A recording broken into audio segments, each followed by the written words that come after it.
자, 여러분들 반갑습니다. 이번 이야기는 시청자 탕린이님께서 찾아와 주셨습니다. 오늘 해주실 이야기 빠르게 만나보도록 할게요. 탕린이님. 네. 자, 오늘 이렇게 바쁘신 와중에도 시들무에서 이야기를 들려주셔서 다시 한번 너무 감사드리고, 오늘 해주실 이야기의 주제가 있을까요? 오늘은 기사와 기사끼리의 그런 스토킹이 한번 있었어가지고 이거를 제가 겪은 건 아니고 네. 저희 타 사무실에 있는 기사님이 직접 겪으신 얘기인데 이게 아직 진행 중이라고 하더라고요. 뭐야, 이게? 현재 수사 단계에 있는데 뉴스로 나오거나 뭐 네이버에 어디 쳐도 나올 정도는 아닌데 수사 단계라고 하시더라고요. 탁송기사끼리 그러는 건가요? 그렇죠. 근데 들어보시면 초반부터 조금 충격적인 내용이 하나 있거든요. 이건 뭐 들어봐야지. 그렇죠. 도대체 어떤 전말이 있는지 한번 저희가 들어보도록 하겠습니다. 렛츠가! 길이십니다. 탕린이에요.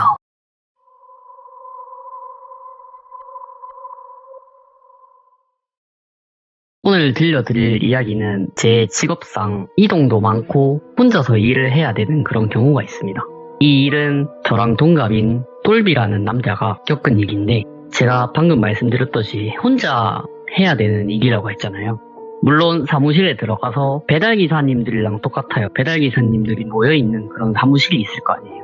근데 그분들은 실질적으로 사무실이란 곳에 들어가서 대기를 할 수도 있고 콜이 없는 경우에는 앉아서 잠깐 거기서 식사를 할 수도 있는데 저희는 로드 탁송 기사란 말이에요. 예. 저희는 사무실에 가입을 한다고 해도 실질적으로 사무실이 어디 오피스텔에 운영되고 있는 곳은 많이 없다고 하더라고요. 근데 그분도 탁송 일을 시작한 지 얼마 안 됐을 때 저랑은 다른 사무실인데 이분을 어떻게 만났는지부터 알게 되면은 탁송 기사들도 지금 오픈 채팅 들어가셔서 탁송만 치셔도 탁송에 관련된 방들이 엄청나게 많이 나옵니다.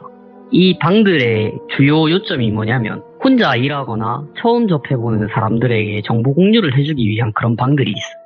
근데 이게 똘비도 그렇고 저도 그렇고 같은 방에 있었던 방이 하나 있었는데 제가 그 방이 너무 시끄러워서 중간에 한번 나왔었단 말이에요. 그러니까 이 일이 일어난 지 2달 정도밖에 안 됐대요. 똘비라는 탁송기사가 있는 그 방에는 제가 처음에 들어갔을 때 그 방에 얼마 없었어요. 한 20명 정도 있었는데 그 방에는 실질적으로 그 사무실에서 있는 기사 7명이 있었고 그리고 타 사무실인데 정보를 얻기 위해서 13명 정도가 더 들어와 있는 상황이었어요. 근데 저는 중간에 이렇게 일을 하다 보니까 저희 사무실 톡방도 너무 시끄럽고 또 다른 뭐 900명, 1000명 있는 그 방도 너무 시끄럽고 해서 이 3개의 방 중에 내가 어느 하나는 또 정리를 해야겠다. 그 방을 정리를 하게 됐죠, 저는. 근데 이 똘비라는 기사는 정말 일을 하는 데 있어서 아무것도 몰랐어요. 저희 기사들이 보통 탁송기사가 콜을 어떻게 잡는지 이걸 정말 간략하게 말씀드리면 배달의 민족 부업으로 해보신 분들은 알 거예요. 그리고 카카오티 퀵이나 이런 프로그램을 키면은 오더가 이렇게 촤르륵 떠요. 거기서 내 위치랑 가까운 거를 잡아서 가잖아요. 탁송도 약간 그런 개념인데 콜이 엄청나게 많습니다. 하루에 한 260건, 300건 넘게 되는데 이거를 보면서 움직여야 되는데 이거를 예를 들어 제가 대구에서 부산을 갔어요. 근데 부산에서도 매매단지가 모여있는 곳이 있을 거 아닙니까? 거기를 가서 콜을 잡아야 되는데 저도 그랬듯 똘비도 그랬듯 아무것도 몰라요, 이거를. 처음 접하는 사람은. 그래서 똘비는 그 방에 들어가서 재욱이라고 할게요. 재욱이라는 기사를 만나게 돼요. 근데 재욱이가 이것저것 정말 많이 알려줬대요. 제가 있을 때도 처음에 배울 때 정말 많이 배우긴 했는데 부산에 가면은 간만 자동차 매매단지가 있고 기장에 가면 기장 오토필드가 있고 이런 식으로 다 알려준 거예요. 근데 지역을 전부 다 통틀어서 보면 매매단지가 정말 많거든요. 지금 여기서 한 10개 이렇게 촤르륵 말해봐라 하면 다 말할 수 있을 정도로 정말 많은데 똘비는 사실상 이 일을 처음 접해보는 거고 실질적으로 대리기사님들 보면은 휠이나 킥을 타고 움직이시는 장비기사님들이라고 해요. 장비를 탈 여유도 없었고 정말 위험하단 말이에요. 장비는 또 그렇게 해서 일을 했었는데 처음에 수입은 얼마 안 됐었대요. 자기가 순수익으로 남는 금액이 10만원? 12만원 정도 됐대요. 사실 우리가 나 하루에 14시간 운전해서 12만원 번다라고 하면 고웃음치거든요. 사실 탁송기사들 사이에서 정말 그럴 거면은 집에 가서 발 닦고 잠이나 자라 할 정도로 낮은 거예요. 정말 많이 버시는 분들은 한 20만원에서 25만원 정도 버시는데 똘비도 처음 하루 시작했을 때 5만원 벌었고 일주일 정도 지나니까 12만원 벌고 이렇게 해서 어느덧 6개월 차 정도 된 탁송기사가 됐어요, 지금. 근데 이 재욱이라는 사람이 자기가 정리해놓은, 그러니까 카카오 맵에 그거를 탁 누르면은 카카오 맵에 전국에 있는 탁송 콜지라고 하거든요. 네? 콜지 리스트가 다 뜰 만큼 빽빽하게 정리해놓은 리스트가 하나 있었대요. 리스트를 착 주면서 이거 저장하시고 본인이 해당하는 위치에 딱 도착을 하시면은 이 카카오 맵을 켜서 제일 가까운 위치를 한번 보셔라. 그러면은 본인이 일을 하는데 엄청 도움이 될 거다. 그리고 프로그램은 뭐 몇 킬로 이내 우리가 이동할 수 있는 그런 거리의 제약이 있으니까 10킬로 이내, 20킬로 이내. 근데 정말 단가가 좋은 콜이다. 그러면 택시를 타셔도 된다. 근데 이 택시는 하루에 2만원 정도만 딱 써라. 예. 나머지는 지하철, 대중교통 이용해라. 이렇게 정말 세세하게 다 알려주고 카카오맵 리스트 중에 공중 화장실 리스트란 게 하나 있어요. 이거는 저도 쓰고 있는데 탁송기사들은 걸어 다니잖아요. 장비를 타시는 분들도 계시겠지만 차에서 내리면 용변이 급한 경우가 정말 많습니다. 이거를 공유하기 위해서 공중 화장실 리스트를 만들어 놓은 그런 무슨 리스트가 쫙 있는데 그것도 주면서 이것도 굉장히 유용할 거다. 이걸 보고 찾아가서 용변을 해결하거나 해라. 1분, 5분, 3분이라도 다 아껴라 시간을. 이렇게 해서 똘비는 어디 내리면은 저 여기 도착했는데 어디 갈까요? 이러면서 재욱이한테 물어볼 정도로 굉장히 가까운 사이가 됐다고 하더라고요. 그러니까 똘비 입장에서는 이 일을 처음 접하는데 약간 신 같은 존재가 도와주는 거죠. 근데 재욱이를 약간 좋아하고 다음에 만나면 커피나 밥 한번 사겠습니다. 이렇게 한 거예요. 근데 이게 사실 저희가 일을 하려고 만난 입장이지만 같은 사무실이 아니면은 본인 전화번호를 공개하기가 쉽지가 않아요, 사실. 네. 타 사무실 기사에게 제 정보가 공개되는 그거에 대해서는 정말 잘 없어요. 가끔 있는 경우는 같은 출발지에서 같은 도착지로 가는데 그 상황실이란 곳에서 똑같은 설명을 또 해주기는 싫으니까 네. 1번 기사님한테 전화를 해라. 그러면 2번 기사가 1번 기사한테 전화를 할 거 아닙니까? 그 1번 기사가 전화를 받으면 사무실에서 이렇게 하라 했고 이렇게 하시면 됩니다. 그렇게 해서 공유가 되는 경우는 있는데 실질적으로 내가 먼저 이렇게 공개를 하는 경우는 잘 없어요. 개인정보잖아요, 말 그대로. 세상이 무서우니까. 근데 똘비한테 재욱이는 아까 말씀드렸다시피 신 같은 존재예요. 자기의 밥줄을 책임져 줄 수 있는 약간 그런 사람이라고 생각을 했대요. 그래서 우리가 추석 귀경길이나 아니면 하루에 뭐 14시간 운전한다고 하면 사람이 정말 피곤하거든요. 노래를 제가 오늘 예를 들어 부리에서 대전 갔다가 대전에서 부산 왔다가 부산에서 지금 대구를 왔는데 이렇게 운전을 하면 정말 피곤하단 말이에요, 사람이. 노래도 정말 많이 듣고 300곡 다 들었다 싶으면은 돌비 공포 라디오 들어가서 사연 듣고 이렇게 한단 말이에요. 근데 똘비 입장에서는 이게 일에 있어서 흥미를 갖기 시작하는 타이밍이었는데 재욱이가 서로 졸리니까 가면서 통화를 하자 이렇게 한 거예요. 처음에는 보이스톡으로 했대요. 근데 보이스톡이 아시다시피 터널에 들어가면 전화가 끊어져 버려요. 근데 개인 휴대폰 연락처를 공유를 해서 연락을 하게 됐던 거죠. 그렇게 그 중간중간마다 하루에 정말 통화를 많이 하면 똘비도 여자친구가 있었고 재욱이도 여자친구가 있었는데 똘비가 여자친구랑 통화하는 시간을 넘어설 만큼 재욱이랑 통화를 많이 하기 시작하는 거예요. 하루에 5시간, 정말 많으면 7시간, 연속으로는 3시간 정도 통화를 했대요. 근데 남자 둘이서 통화하면은 무슨 얘기를 그렇게 많이 하냐 하는데 제가 정말 운전하면서 저희 같은 사무실에 있는 뭐 누나도 계시고 형님도 계시고 동생도 있는데 통화를 해보니까 할 말이 정말 많습니다. 너는 여기 가서 뭐 할 거냐? 다음 거 예정은 있냐? 주말에 뭐 하냐? 뭐 이런 정말 사소한 얘기를 정말 많이 해요. 남자들 둘이 모이면 얘기하는 다른 종류의 얘기들도 정말 많이 하고 하는데 똘비랑 재욱이도 그런 얘기를 했대요. 이제 사람과 사람이 만나지 않아도 통화만 해서 친해질 수 있는 경우가 굉장히 많습니다. 저도 저희 사무실 보면은 실제로 얼굴을 보지 않았는데 매일 하루에 카톡을 1000통씩 하니까 실질적으로 유대감이 생긴 사람은 정말 많거든요. 근데 재욱이가 똘비가 쉬는 날이 있지 않습니까? 똘비가 7일 중에 일요일은 쉬었고 월, 화, 수, 목, 금, 토를 일을 했대요. 그렇게 일을 하고 일요일날 자기 여자친구랑 시간을 보내고 했는데 이렇게 통화를 한 지 한 2달쯤 넘어가면서부터 재욱이가 똘비가 쉬는 날마다 전화를 했답니다. 전화를 해서 똘비가 쉬는 날 재욱이는 일을 하고 똘비가 토요일날 일을 하는 날 재욱이는 쉬어요. 근데 똘비 입장에서는 재욱이가 토요일날 유일하게 쉬는 날이니까 전화를 안 했대요. 왜냐면 그 사람도 쉬어야 되니까. 자기한테는 정말 고마운 사람이니까. 근데 재욱이는 안 그랬대요. 똘비가 일요일날 쉬는데 여자친구랑 있든 집에서 밥을 먹든 화장실에서 용변을 보든 전화를 해서 자기 이렇게 가고 있는데 뭐 이런저런 얘기를 했대요. 여자친구가 있는데도 30분 동안 전화기를 붙들게 하고 그렇게 했대요. 근데 전화를 예를 들어 제가 여기 돌비님이랑 전화를 하고 있잖아요. 근데 이렇게 하다가 제가 정말 힘든 상황이거나 하면은 똘비님 저 지금 뭐 하고 있어서 전화가 좀 힘들 것 같아요 하고 끊으면 되는데 똘비 입장에서는 이렇게 끊어버리면 자기와의 사이가 틀어질 거라고 생각한 거예요. 쉽게 틀어질 사이다. 왜냐면 얼굴을 한 번도 못 봤으니까. 근데 똘비가 그렇게 못 끊고 하니까 여자친구랑 정말 크게 싸웠대요. 하루는.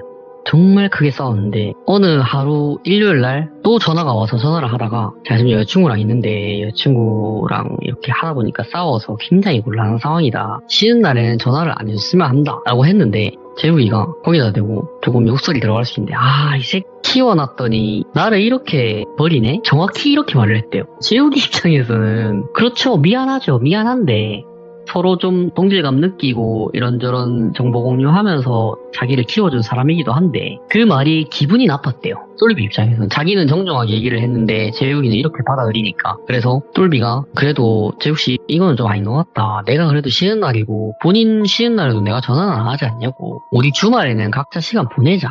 그리고 나도 여자친구랑 맨날 싸우고 재욱씨도 여자친구 있지 않냐고 하니까 재욱씨가 거기서 나는 여자친구랑 하루에 1시간 통화하는데 내가 똘비씨랑 하루에 3시간 넘게 5시간 넘게 통화하지 않냐고 나를 더 챙겨야 되는 거 아니야? 뭐 이렇게 얘기를 했대요. 똘비는 거기서 슬슬 짜증이 났대요. 여자친구와 싸우지 않아야 될 이유로 불필요한 싸움을 해왔고 이런 상황이 싫었던 거죠. 그래서 똘비가 알겠다, 미안하다, 근데 오늘은 정말 힘들 것 같다, 내일 다시 통화를 하자 이렇게 끊었대요.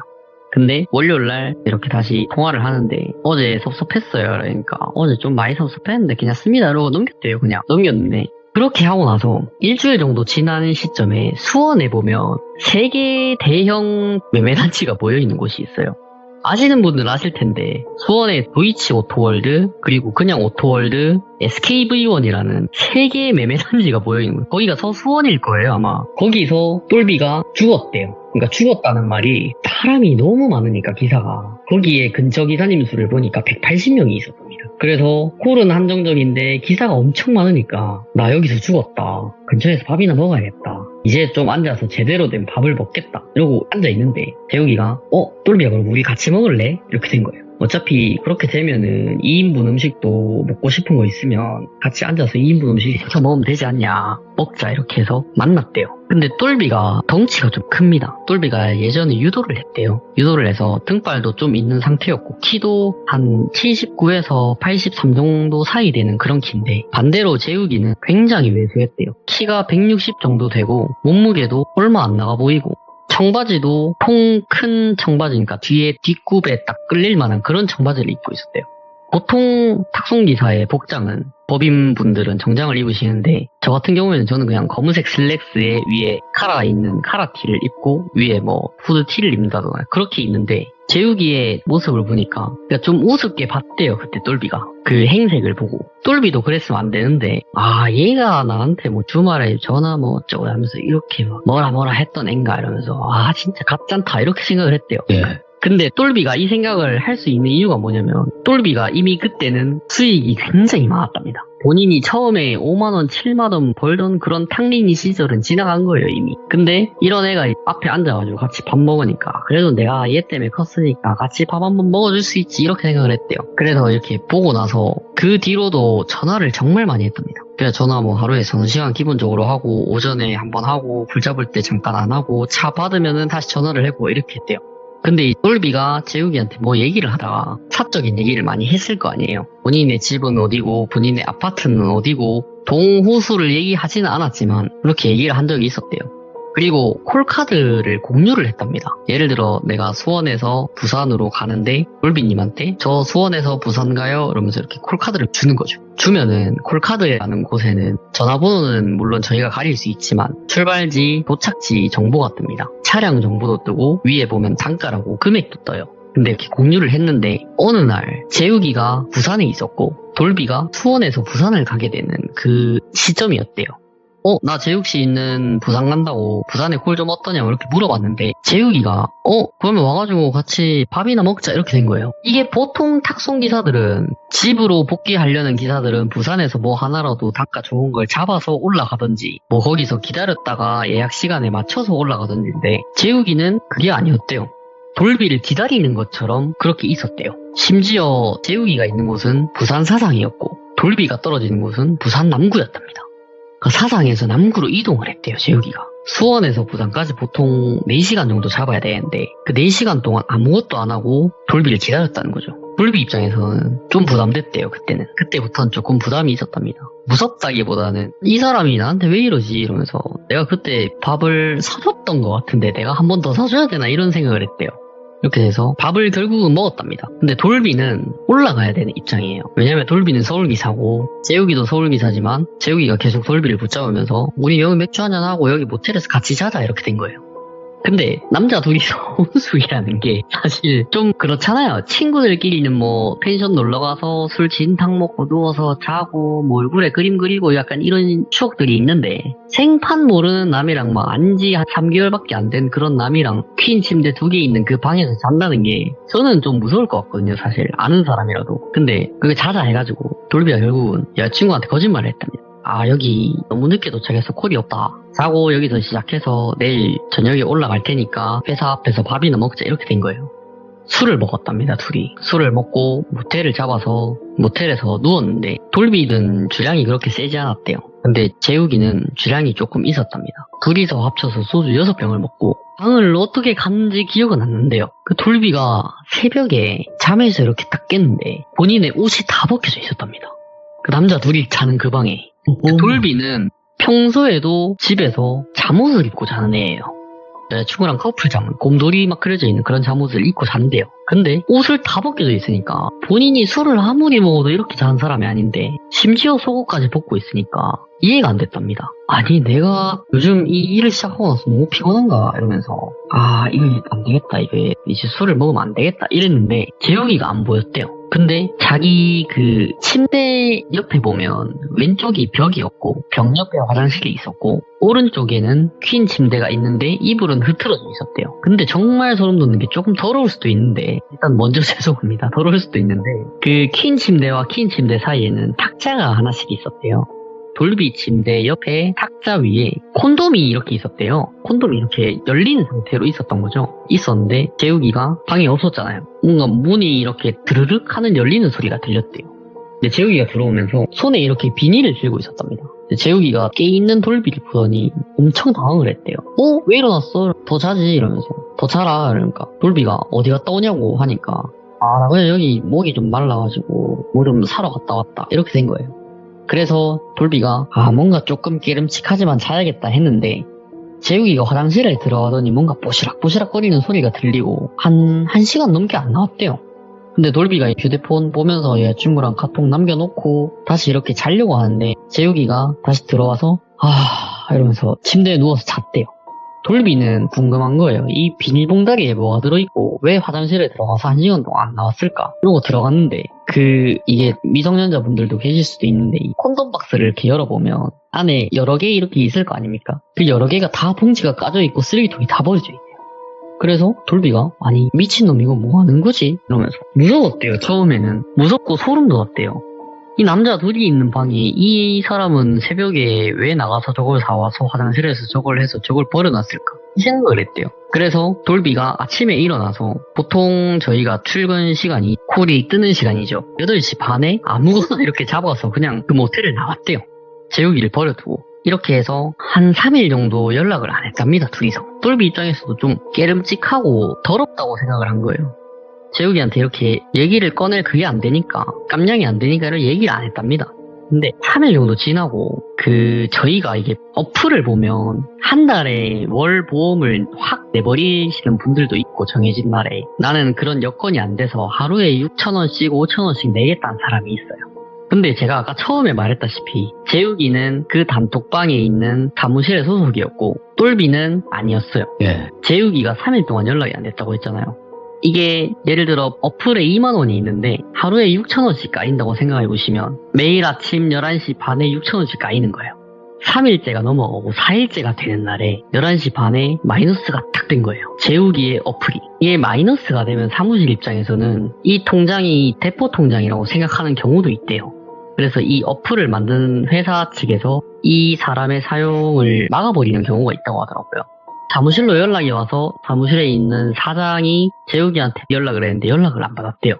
그래서 어떻게 하다 보니까 똘비의 전화번호가 있어서 똘비한테 물어봤대요. 얼마 전까지만 해도 통화를 했지 않냐. 무슨 일이 있었길래 지금 전화도 안 받고 연락도 안 된다. 이렇게 된 거예요. 근데 이게 재욱이의 시점으로 보면은 재욱이가 일어났으면 똘비가 없었대요. 재욱이는 알고 보니까 똘비를 좋아하고 있었대요. 이 얘기를 한참 뒤에 들었는데 재욱이가 화장실에 들어가서 똘비를 생각하면서 그 짓거리를 하고 아침에 일어나서 똘비의 얼굴을 보려고 일어났는데 방에 아무도 없었잖아요. 똘비에게 배신감을 느꼈답니다. 재욱이가 배신감을 느껴서 여태까지 똘비의 정보 같은 거 있잖아요. 아파트 어디 살고 원래 무슨 일을 했고 여자친구는 무슨 일을 하고 이런 걸 싹 조합을 해놨대요. 그런 걸 조합을 해가지고 똘비의 사생활을 파헤치기 시작했답니다. 이거는 재욱이의 입장이었고 다시 똘비의 시점으로 가면은 사무실에서 이런 저런 얘기가 나오니까 자기가 네. 전화를 한번 해볼게요. 이렇게 된 거예요. 근데 똘비의 입장에서도 이상한 게 이 사무실에서 나랑 다른 사무실인데 자기들 사무실에서 일어난 일을 왜 나한테 전화해가지고 뭐 이렇게 또 개입을 시키지? 이랬대요. 귀찮았죠. 똘비 입장에서는 일도 해야 되는데 바쁜데 재욱이한테 전화를 했답니다. 근데 재욱이가 그 재욱이네 사장 전화는 안 받았는데 똘비 전화를 받자마자 예. 똘비씨 이러면서 정말 좋아했대요. 어쩐 일로 또 막 3일 동안 연락도 안 하더니 나한테 먼저 연락을 해가지고 이러니까 그 뭐 다른 건 아니고 저 뭐 사장 형이 뭐 전화 안 받나 해서 전화했다 그러니까 재욱이가 말투가 싹 바뀌었대요. 뭐라 했냐면 나는 또 나한테 관심이 있어서 전화한 줄 알았네. 네 알아서 할게요. 그리고 끊었대요 그냥. 어이구. 똘비 입장에서는 기분이 상당히 나쁘더랍니다. 그래도 한때 이렇게 좀 동고동락하면서 일도 배우고 했던 사이인데 와 이게 뭐 굳이 이런 반응을 보여도 되는 건가 하는 그런 생각이 들었대요. 그러면서 똘비가 궁금하니까 그 사장 형한테 전화를 해서 얘기를 해줬대요. 야 마이너스가 아니네. 지금 보니까 5만원 채워놨네. 이렇게 된 거예요. 예를 들어 마이너스 6천원이 있다가 5만원을 채우면 입금 수수료 200원이 빠지고 나머지 4만 얼마가 충전이 될 거 아니에요. 충전돼 있네 이러니까 똘비씨 고마워요. 내가 나중에 저녁에 우리 정산할 때 내가 커피 쿠폰 하나 보내줄게 이러고 끝났대요. 근데 똘비가 여자친구랑 싸우는 것도 있었고 이 일을 시작하고 나서 집에 못 들어가는 경우가 많으니까 내가 집에 관리비를 내는 것보다 모텔에 쓰는 돈이 더 많다는 생각을 했대요.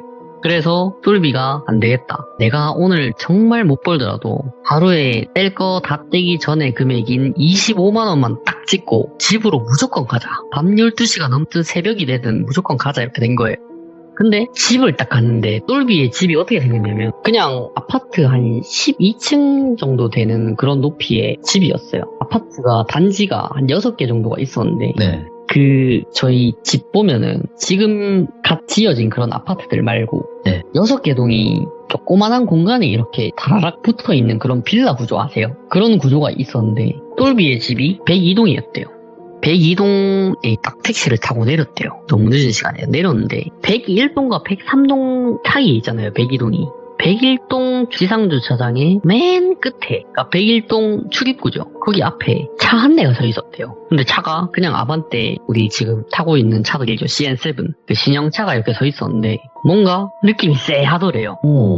그 차 안에서 누군가가 쳐다보는 느낌이 드는 경우가 예? 사람이 느낄 수가 있답니다. 본인이 102동 입구로 딱 들어가는데 위에 불이 딱 켜질 거 아니에요. 불이 딱 켜지는데 101동 앞에 서 있던 차가 양쪽으로 살짝 흔들렸대요. 그래서 그 어두운 그 상황에서도 그 차가 흔들리는 걸 보고 똘비가 뭔가 무서웠대요. 이건 피해야 된다. 이러고 똘비의 집이 11층이었는데 일부러 12층에 내려서 11층으로 걸어서 들어갔답니다. 들어갔는데 똘비가 관리비를 내는 것보다 모텔에 쓰는 돈이 더 많아서 집에 왔다고 했잖아요. 그때 본인의 우편함에 관리비 그 종이를 꺼내서 들고 가려고 그런 생각으로 하고 있었대요. 근데 또 안 들고 왔잖아요. 그게 무서워가지고. 꽂혀 있는 거는 본인이 보고 올라왔대요. 근데 관리비 종이가 보시면은 그 한쪽 모서리 이렇게 싹 뜯어서 여는 거 아시죠? 딱 열면은 3장 종이 딱 있는 거. 근데 똘비가 아침에 일어나서 1층에 내려와서 그 관리비 종이를 보려고 딱 보니까 누군가 뜯으면은 그게 다시 안 붙지 않습니까? 일회용 접착으로 돼 있으니까. 근데 그 끝에 이렇게 접혀 있고 누군가 열어봤던 흔적이 있었대요. 그리고 본인 휴대폰 요금 날라온 통지서 그것도 다 열려있고. 이게 아시는 분들은 아시겠지만 남의 우편을 보면 그거는 불법이거든요. 그래서 똘비가 이상하니까 경비실에 찾아가서 CCTV를 한번 보여달라 이렇게 얘기를 했대요. 근데 아파트 경비실에서 안 보여주는 경우가 정말 많은데 똘비가 본인의 우편물이 털렸다고 하니까 관리실에서 보여줬대요. CCTV를 보니까 굉장히 낯익은 그 청바지 있잖아요. 재욱이의 바지였어요. 캔버스화에 뒷굽이 끌리는. 재욱이가 101호부터 12층에 있는 그 호수까지 다 하나씩 열어서 우편물을 다 보고 똘비의 우편함이 있잖아요. 거기서 손을 딱 멈췄대요. 그러고 주위를 싹싹 둘러보고 허리를 다시 굽혀서 거기에 있는 우편물들을 다 열어봤답니다. 그 사실 보면은 제가 남의 우편물을 본다고 쳤을 때 이 사람 휴대폰 요금이 얼마가 나오고 이게 사실 궁금하진 않잖아요, 저희가. 제가 대신 내줄 것도 아닌데. 근데 이걸 다 보고 그대로 끼워놓고 나갔대요. 근데 현관에 우편함을 볼 수 있는 CCTV가 있었고 바깥에 보면은 쇠 이렇게 봉 해가지고 카메라 다각면으로 해가지고 딱딱딱 이렇게 세워놓은 거 있잖아요. 그 CCTV를 봤는데 101동 앞에 서 있던 아반떼 있죠. 거기서 재욱이가 내렸답니다. 근데 똘비는 정말 소름 돋는 게 자기 집이 몇 동인 것만 딱 얘기했는데 왜 저기 앞에 서 있었을까? 근데 똘비가 본인이 사적으로 얘기했던 내용들이 뭐가 있을까 이렇게 쫙 생각을 해봤는데 본인의 여자친구 회사가 어느 대기업인데 거기서 일을 한다까지만 얘기를 했대요. 똘비는 좀 불안했대요, 사실. 자기 여자친구한테 해코지할까봐. 근데 사실 재욱이가 똘비의 집 앞에 찾아와서 이렇게 한 이유도 몰라요, 똘비는. 좀 어이가 없죠, 사실. 왜 얘가 남의 집에 와가지고 내 우편물을 뒤졌을까? 그렇게 해가지고 똘비가 일단 이거를 그냥 생각만 하고 있고 그 관리소장님한테 말씀드려서 이거를 좀 백업만 좀 부탁드린다. 나중에 추후에 신고를 하는 경우에 있으면은 내가 좀 내려고 한다. 그래서 관리소장님이 뭐 알겠다, 그렇게 해라 이렇게 해서 넘겼대요. 넘기고 그 사무실 톡방 있잖아요. 재욱이는 본인의 콜카드도 뭐 공유 안 하고 똘비한테 전화가 오는 그런 경우도 없었대요. 근데 저희 송도 유원지 있잖아요. 인천 송도 유원지. 거기는 저녁 8시부터 밤 11시 사이에 차가 굉장히 많이 들락날락해요. 일단 서울 경기권에 있는 탁송기사들이 다 거기로 모여서 뭐 대리 타러 가시거나 아니면 집에 가시는 경우가 많잖아요. 근데 똘비도 내가 오늘 부산에서 이거 잡고 유원지 가가지고 빨간 버스 타고 강남 내려서 집에 가면 되겠다 이 생각을 했대요. 그래서 어느 때와 다름없이 그 방에 있는 사람들한테 콜카드 이렇게 보여주고 나 이거 가서 하고 퇴근하고 내일 다시 내려오든가 해야겠습니다. 그러니까 다른 분들이 초장거리 역시 월천 기사님 이러면서 엄청 옹호를 해줬대요. 똘비도 잘 타기 시작한 걸 아니까 천천히 올라가자고 갔는데 송도유원지라는 곳이 그 CU 송도유원지점인가? 그걸 검색을 하시면 위성지도로 바꿔가지고 보시면은 차가 굉장히 많거든요. 거기 차가 진짜 많아요. 거기 제가 듣기로는 한 2만 대 있다고 들었는데 거길 들어가서 약도를 보면서 그 수많은 200개 업체를 찾아다니면서 거기 앞에다 차 세워놓고 차키 컵홀더에 빼놓고 사진 찍고 차 사진 또 찍고 그런 거 나와야 돼요. 들어갈 때는 그 흙바닥을 차로 들어가지만 나올 때는 걸어서 나와야 된단 말이에요.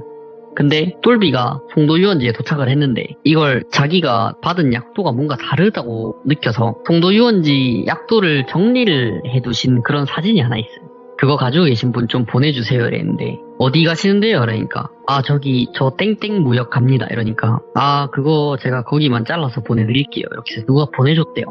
근데 이게 재욱이도 그 방에 있잖아요. 똘비가 그 무역 탕사 앞에다가 차를 갖다 놓고 걸어서 오는데 맞은편에 모닝 한 대가 이렇게 들어왔대요. 근데 똘비가 맞은편에 걸어오고 있잖아요.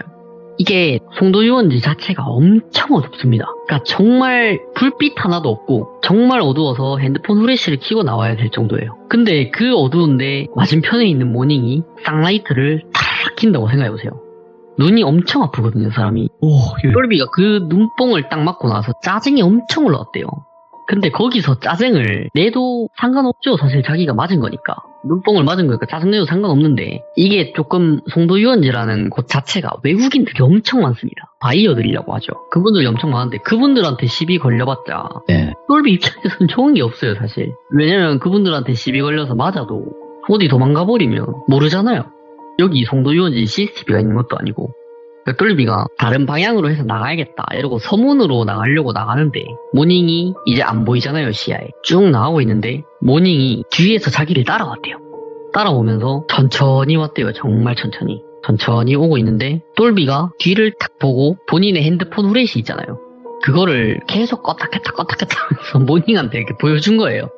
그 송도유원지 바닥이 엄청 울퉁불퉁하거든요. 흙바닥이라서 패인 것도 많고. 근데 차가 엄청 좌우로 흔들리면서 한 30km 정도 되는 속도로 자기한테 달려왔대요.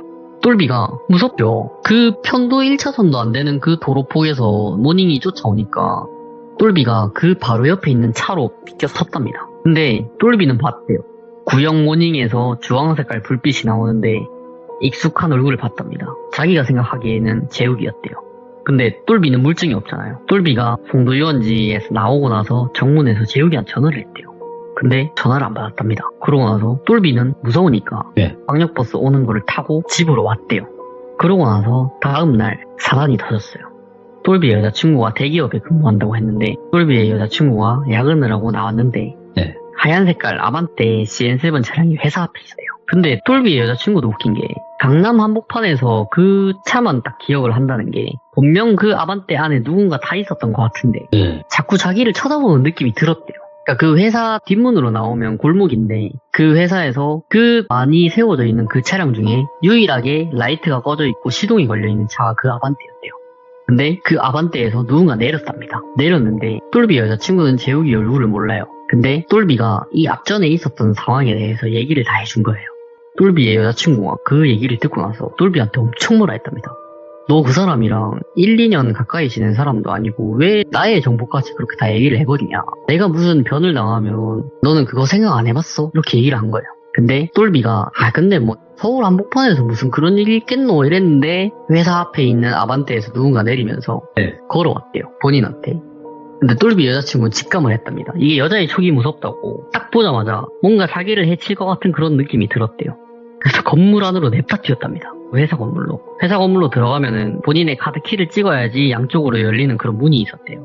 딱 찍고 들어갔는데 경비 아저씨가 왜 다시 들어오세요 이렇게 했는데 똘비 여자친구가 저 잠깐만요 이랬는데 그 아반떼에서 내린 재욱이가 회사 앞에 서가지고 똘비 여자친구를 한 5초에서 10초 정도 쳐다보고 도망쳐서 갔대요. 건물을 나왔는데 아반떼는 없었답니다. 근데 그 카톡방에서 재욱이는 아무 말도 안 하고 일하는 흔적도 없고 똘비가 그 회사 사무실에 전화해서 물어봤답니다. 사장 형한테 요즘 정말 좀 무서운 일이 하나 있는데 이 사장이 직원의 그 어플 내역을 보면 어떤 콜을 타는지 다 알 수가 있어요. 근데 오늘 혹시 이 사람 어디서 왔어요? 그러니까 수원에서 송도 유원지를 왔네? 수원에서 송도 유원지를 갈 사람이 아닌데 이렇게 했대요. 수원에서 송도 유원지를 가게 되면 송추 IC라는 곳을 평택 화성을 지나서 차가 정말 막힙니다. 거기가. 그런 짓을 굳이 할 사람은 없어요. 그 막히는 시간에 왜 들어가냐는 거죠. 집도 먼데. 그래서 똘비가 생각을 해봤대요. 이게 내가 도착 시간에 이 사람이 완료를 쳤고 그러면 그 모닝이 재욱이가 맞겠다. 이 생각을 했고 그 아반떼 있잖아요. 똘비의 집 앞에 있었던 아반떼. CCTV를 봤는데 맨 끝에가 6으로 끝나는 차량이었고 똘비의 여자친구가 봤던 그 차도 맨 끝이 6으로 끝났대요. 그래서 이거 정말 무섭다. 근데 똘비의 여자친구가 이 일에 대해서 설명을 하려면 그 회사 CCTV가 있던지 뭔가 있어야 된단 말이에요. 근데 똘비의 여자친구 회사 뒷길이 여성 안심구역이라고 해서 CCTV가 정말 많았답니다. 근데 똘비가 안 되겠다. 신고를 해야겠다. 이러고 경찰에 가서 신고를 했는데 저희가 이런 스토킹 신고를 받게 되면 이게 똘비가 느끼기에는 그랬대요. 자기가 신고를 했을 때 이 반응이랑 여자친구가 신고를 했을 때 이 경찰의 반응이 달랐대요. 또 그럴 수 있겠다. 그렇죠. 이게 사건이 뭐 객관적으로 보면 좀 다를 수는 있잖아요. 남자가 당한 거랑 여자가 당한 거랑. 똘비가 여자친구한테 같이 신고를 하자 해서 각각의 사건으로 신고를 접수를 했대요. 근데 똘비의 사건을 맡으신 분이 근데 이거는 뭐 사실 증거가 없지 않냐. 그 차량 번호 그럴 수 있다. 근데 그 직접적으로 뭔가 해코지를 한 것도 아니고 사실 본인도 뭐 그분한테 일 많이 배우고 좋았다며 이렇게 넘어간 거예요. 근데 똘비 여자친구는 신고를 하니까 담당 경찰관이 여자분이셨는데 정말 철두철미하게 착착착 진행됐대요. CCTV부터 시작해서 쫙 따니까 결국은 재욱이었던 거예요. 재욱이를 불러서 조사를 했대요. 근데 우리가 그 드라마에서 보면 국회의원분들 이렇게 나와가지고 어디 앉아있고 뭐 카메라 꺼라 이러면서 탁 끄고 그런 거 있잖아요. 그런 지조실이 아니라 그냥 일반적으로 사무실 같은 책상에 앉아서 조사를 했는데 똘비가 재욱이의 조사를 듣고 깜짝 놀랐답니다. 그 여자친구분이 소름이 엄청 돋았대요. 재욱이가 하는 말이 본인이 다 한 게 맞긴 한데 이게 잘못된 거냐? 나는 걔한테 이렇게까지 많이 퍼줬는데 내가 이 정보를 주는 거 진짜 쉽지 않다고. 남인데 내가 왜 이렇게까지 해야 되냐? 나는 자기의 옛날을 보는 것 같아서 해준 거고 근데 나를 그렇게 쌩까? 그러면서 그렇게 해서 똘비는 스토킹 혐의로 신고를 했던 거고 똘비 여자친구도 스토킹 혐의로 신고를 했잖아요. 그래서 이 여자 경찰관분이 CCTV 딴 것까지 다 해가지고 아직 사건이 진행 중이긴 한데 재욱이는 나는 잘못한 거 없다. 근데 똘비 여자친구는 왜 찾아갔냐라고 했대요. 예. 근데 재욱이의 반응이 걔만 없으면 똘비가 나랑 시간을 더 보낼 수 있었을 텐데 이런 말을 했다는 거예요. 경찰 조사에서. 제가 그 얘기를 듣고 와 정말 세상에는 미친 사람이 정말 많구나 이 생각을 했는데 똘비 여자친구가 그러면은 이 사람이 나한테 해코지를 직접적으로 할 수도 있었던 거네? 라고 생각을 하고 지금 현재도 똑같이 조사가 진행 중이라고 하더라고요. 이 일이 이렇게 일어난 지 2달밖에 안 됐대요. 예. 2달 사이에 이 일이 다 일어난 거죠. 예. 그래서 마지막으로 나온 결론이 재욱이는 스토킹 혐의로 인해서 초범이래요. 이게 초범은 물론 강력한 이런 직접적인 가해가 있으면은 뭔가 집행유예든 징역을 선고를 받겠는데 초범은 벌금으로 끝난다는 얘기를 들었던 거예요. 똘비가. 근데 이게 사실 그렇죠. 제가 여기서 법이 왈가왈부할 건 아닌데 똘비의 입장에서는 무서웠대요. 똘비 여자친구는 뭐 회사를 옮길 수 있는 상황은 아니지만 대기업이니까 똘비는 집을 옮겼답니다. 집을 이사를 갔대요. 지금 현재는 그 재욱이로 인해서. 네. 그래서 이 사건이 일어나고 난 뒤에 재욱이가 무슨 일을 하고 무슨 코를 타고 이런 거 뭐 연락도 전혀 안 하고 딱 지금은 피의자와 피해자의 신분인 거죠. 예. 그래서 이 이야기를 이렇게 들었는데 아직 끝나지 않은 이야기. 그렇죠. 정말 조심하셔야 됩니다. 이게 저희도 낯선 사람을 정말 많이 만나는데 진짜 무서워요. 사람 일은 정말 모르겠더라고요. 아니 근데 진짜 이건 오해 없이 들어주셔야 되는 부분이 뭐냐면 성소수자분들을 존중해요. 근데 맞습니다. 네. 그 분들끼리 그렇게 하는 거는 전혀 문제가 되지 않은데 아닌 사람한테 이렇게 하면 그게 정말 힘들어질 수 있는 거예요. 이게 뭐 저도 존중은 하는데 네네. 이거에 대해서 뭐 비판적인 관념을 가지고 있고 그렇진 않거든요. 근데 남에게 피해를 주면서까지 해야 하나 싶은 거죠, 이게 사실. 그렇죠. 네. 그러니까 그럴 땐 범죄가 되고 하면 안 되는 행동들이 되는 거니까. 맞습니다. 그래서 오늘 또 그 혹시라도 그런 부분에 뭐 비하나 뭐 폄하할 의도가 전혀 없고 분명히 이 사건에 관해서만 이야기해 주셨다라는 걸 다시 한번 말씀드리고 오늘 탕리니님께서 너무나 또 섬뜩한 이야기 들려주셔서 다시 한번 감사드리고 오늘 또 어려운 상황에서 이렇게 이야기까지 너무나 잘해주셔서 감사드립니다. 시간 가는 줄 몰랐습니다, 진짜. 저도 네. 오래 한 것 같은데 재밌네요. 오, 재밌어요. 이렇게라도 언제든 찾아와 주시기 바라겠습니다. 감사합니다. 네, 감사합니다. 네.